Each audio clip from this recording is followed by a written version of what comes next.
News 24 महाराष्ट्रामध्ये तुमचे स्वागत।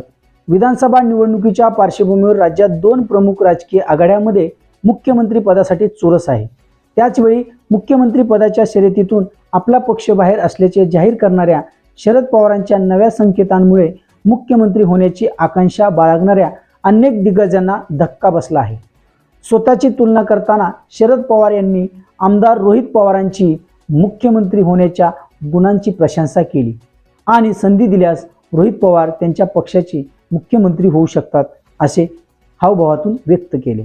एकीकडे महाराष्ट्रातील राजकीय आघाड्यांमध्ये सामील असलेल्या राजकीय पक्षांमध्ये जागावाटपावरून रस्सीखेच सुरू आहे, तर दुसरीकडे मुख्यमंत्री पदावरून खडाजंगी सुरू आहे।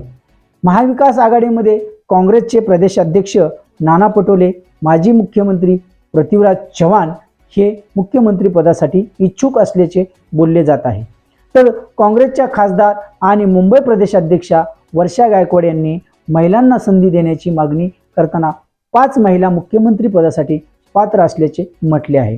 दुसरीकडे शिवसेना उद्धव बाळासाहेब ठाकरे पक्षाकडून माजी मुख्यमंत्री व पक्षप्रमुख उद्धव ठाकरे व त्यांची पत्नी रश्मी ठाकरे यांचे नाव पुढे केले जात आहे।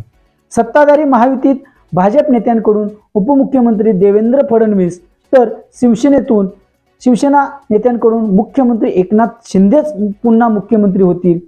तसेच राष्ट्रवादी काँग्रेस पक्ष अजित पवार यांच्या नेत्यांकडून उपमुख्यमंत्री अजित पवार मुख्यमंत्री होतील असे बोलले जात आहे। मात्र शरद पवार यांनी आपण या शर्यतीतून बाहेर असल्याचे सांगितल्यानंतर अहमदनगर दौऱ्यावर असताना रोहित पवारांमध्ये मुख्यमंत्री होण्याचे गुण आहेत असे संकेत दिले होते।